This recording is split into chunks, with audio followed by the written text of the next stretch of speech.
Today on Pollen Weather, the sagebrush pollen peaks as a cold front settles in and the mold is very high in the lower half of the western states. Welcome to Pollen Weather by Pollen Wise App. It's Monday, October 26th. I'm Landon Bunderson, and here comes your allergy forecast. Frosty overnight lows last night from Minneapolis to Spokane and Omaha to Salt Lake. That's ending chenopod season for sure in those regions. A winter-like storm is making its way across the country, and the southeast is downright lovely. If you're watching on YouTube, why don't you like and subscribe? Okay, on the pollen map, the very high and high conditions in the west overlap nicely with the sagebrush distribution map. That's here in the lower corner. Utah, Idaho, and Oregon are bearing the brunt of the sagebrush levels, but northern New Mexico and Nevada have plenty of sagebrush as well. Everyone else is in pretty good shape, though there are some high levels in the coastal northeast. Let me just say, if you're not in sagebrush country and you're still logging red on the app,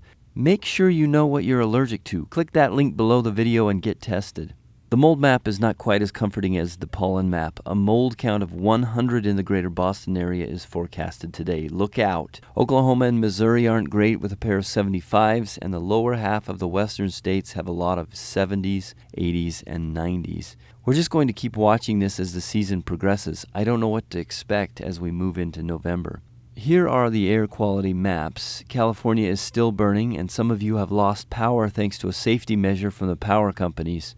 On the bright side, up to a foot of snow fell on the two worst Colorado fires, so that should slow the fires down a bit. Today's featured map is the map of symptoms you are logging on the app. We have settled into a yellow and gold symptom situation. And this is because the people logging red and orange are now likely the ultra-sensitive loggers, those people that I mentioned before that should definitely figure out what they're allergic to.